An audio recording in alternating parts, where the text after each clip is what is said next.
Bonjour et bienvenue dans cette première vidéo de la chaîne. Aujourd'hui, j'aimerais aborder avec vous le film Interstellar et plus spécifiquement la beauté de ce dernier. Pour éviter de trop m'éparpiller au cours de la vidéo, je concentrerai cette dernière sur 3 aspects du film seulement. 3 aspects du film qui sont pour moi les plus intéressants à aborder. Donc sur ce, ne perdons pas plus de temps et commençons tout de suite cette courte mais pas moins intéressante vidéo consacrée à la beauté du film Interstellar.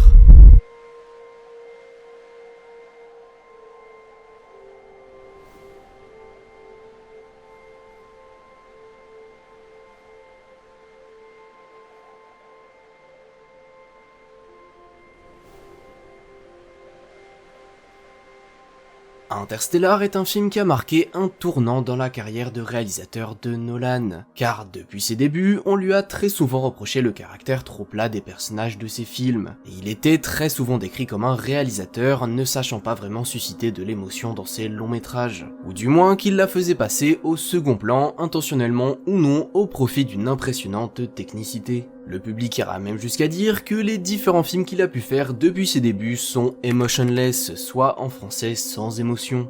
C'est vraiment un élément important qui revenait assez souvent quand quelqu'un parlait du cinéma de Nolan à l'époque. Cependant, en 2014, 2 ans après le dernier opus de sa saga sur Batman, il sort Interstellar, son tout nouveau long métrage. Un long métrage qui lui permettra de montrer à tous ses détracteurs qu'il sait, mais surtout le plus important, qu'il peut filmer l'émotion dans ses films.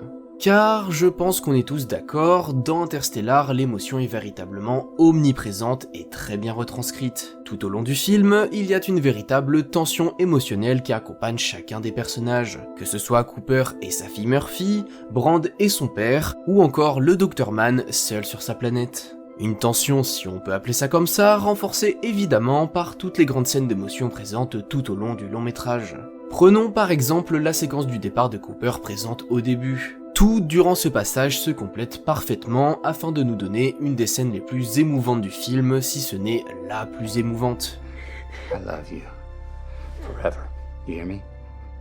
I love you forever. And I'm coming back. Que ce soit la musique de Hans Zimmer, l'acting de Matthew McConaughey et Mackenzie Foy, ou encore le choix d'avoir monté en parallèle le compte à rebours du lancement de la fusée avec le départ de Cooper, tout dans cette séquence est parfaitement mis en scène pour nous faire ressentir toute l'étendue de la déchirure qu'est l'adieu entre Cooper et sa fille Murphy. Car, mis à part l'aspect acting de la séquence, il faut noter qu'il y a quand même un véritable choix de mise en scène qui a été fait de la part de Nolan. Évidemment, le plus gros de cette scène se passe au niveau du jeu d'acteur des personnages, mais quand on y regarde un peu plus profondément, on se rend compte qu'en plus de bénéficier d'acteurs formidables, cette scène et le film en général est très bien écrit et très bien réalisé. Ce qui me fait dire ça pour cette scène, c'est notamment le moment où Cooper, alors qu'il est en train de partir dans sa voiture, soulève les couvertures du siège situé à côté de lui et se rend tristement compte que Murphy n'est pas caché en dessous. Je ne sais pas vous, mais moi quand je vois cette simple action du personnage, je vois du génie. Car à ce moment-là du film, Cooper sait évidemment qu'il n'y a aucune chance pour que Murphy soit caché en dessous des couvertures, étant donné qu'il vient de lui faire ses adieux. Mais malgré cela, il décide tout de même de vérifier si elle n'y est pas. Et quand il les soulève et qu'il réalise qu'elle n'y est bel et bien pas, c'est à ce moment-là qu'il se rend réellement compte de ce qu'il vient de faire. C'est à ce moment-là qu'il réalise toute l'ampleur et la gravité de son acte. Vous, quand vous voyez cela, vous y voyez peut-être qu'une simple action du personnage parmi tant d'autres. Mais moi, quand je vois ça, je vois un réalisateur qui sait très bien comment transmettre de l'émotion à travers ses personnages, et notamment dans le cas présent, à travers une simple action banale de Cooper.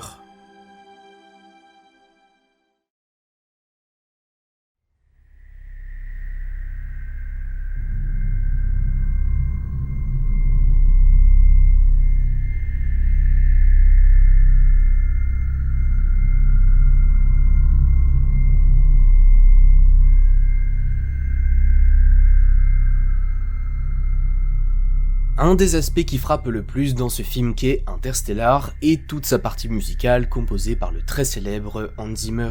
Et je vous rassure tout de suite, loin de moi l'idée de vous faire une critique musicale note par note de chaque morceau que compose la BO du film, étant donné que déjà je n'y connais absolument rien, et d'autre part car ça ne serait pas spécialement intéressant. Mais j'avais tout de même envie de parler un peu des musiques présentes dans le film, tant elles sont belles et importantes dedans. Déjà, je pense que c'est bon de le rappeler pour les quelques-uns qui ne suivraient pas au fond de la salle, mais les musiques de ce film qu'est Interstellar sont tout bonnement magnifiques. Chaque morceau dans le film est parfait et vient à chaque fois renforcer chaque scène de chaque séquence de manière démesurée.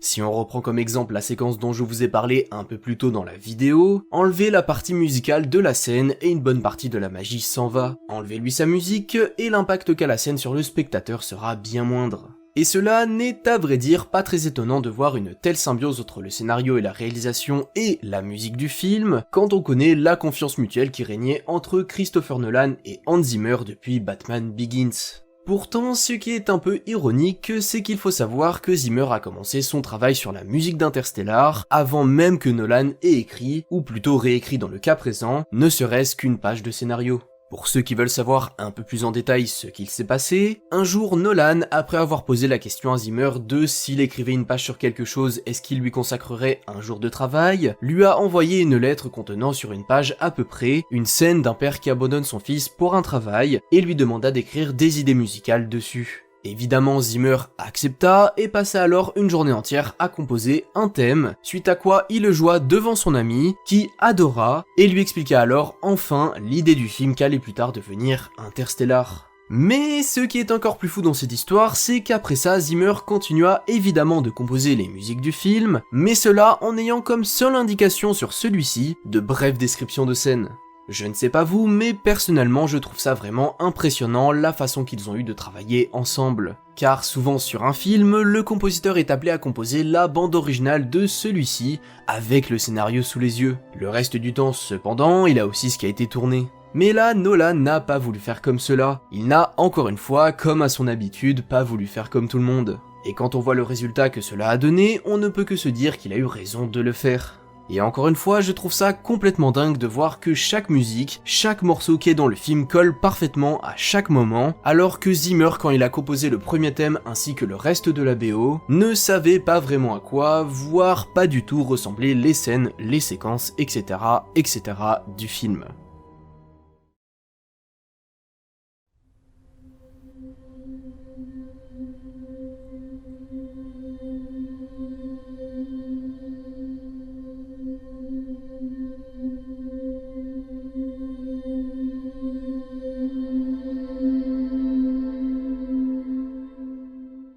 Comment aurais-je pu vous parler d'Interstellar et de toute la beauté du film sans y consacrer une partie aussi petite soit-elle aux visuels époustouflants qui nous sont donnés à voir dedans ? Que ce soit sur Terre avec les tempêtes de poussière réalisées entièrement vraies lors du tournage, les planètes Miller et Mann tournées en Islande en ayant recours au moins d'effets spéciaux et de fonds verts possibles, ou encore les visuels de l'espace et des planètes qui nous sont donnés à voir à certains moments, tout dans ce film a été fait avec l'objectif d'être le plus réaliste et authentique possible, sans tomber dans la facilité d'utiliser des VFX de partout. Dites-vous que même la scène dans le Tesseract à la fin du film a été réalisée en vrai. Alors oui, bien sûr, pas tout le décor, mais une bonne partie a été construite pour le tournage, puis ensuite été étendue numériquement en post-production pour donner cet effet d'un droit infini et sans fin.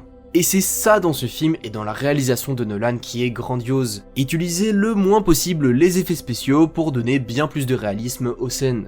Mais ce qui m'a personnellement le plus fasciné dans ce film, ce sont les visuels très oniriques que l'on a de l'espace en termes général. Ces visuels sont pour moi la chose avec la bande originale qui distingue fortement Interstellar du reste des films se déroulant dans l'espace. Car depuis par exemple 2001, l'Odyssée de l'espace justement, sorti en 1968, il y en a eu bon nombre. Et encore, je mâche mes mots. Mais aucun ou très peu avant cela n'avait eu par exemple l'audace de se tenter à déjà vouloir représenter un trou noir, mais en plus de ça à vouloir donner une vraisemblance scientifique à ce dernier. Une vraisemblance qui a été permise grâce à l'aide du physicien et théoricien reconnu mondialement, Kip Thorne, qui a supervisé et aiguillé Nolan et son équipe afin d'avoir un trou noir le plus proche possible de la réalité, mais aussi afin de lui donner plus d'esthétisme qu'un simple trou noir. Et ce qu'il y a aussi de très marquant avec ces visuels, c'est le véritable effet de gigantisme qui s'échappe de l'espace et des planètes représentées, nous montrant bien à quel point l'être humain peut être ridiculement petit par rapport à toute l'immensité de l'univers. Il est clair qu'Interstellar a beau être un film magnifique sur bien des aspects, et bien comme tout, il est loin d'être sans défaut. Et mon but à travers cette vidéo n'a pas été de vous faire une liste exhaustive de tout ce qu'il y a d'incroyable à savoir sur ce film, afin de vous convaincre qu'il est le meilleur film au monde ou je ne sais quoi. Non, mon but à travers cette vidéo a été de vous exposer de manière plus ou moins objective certains aspects du film qui pour moi méritent qu'on parle d'eux, afin de vous amener à réfléchir dessus et d'ainsi vous amener à remettre en question la vision que vous avez sur lui. Et si à travers tout ce que j'ai pu dire dans cette vidéo, j'ai réussi ne serait-ce qu'un tout petit peu à faire cela, eh bien j'estime que ma mission a été une réussite.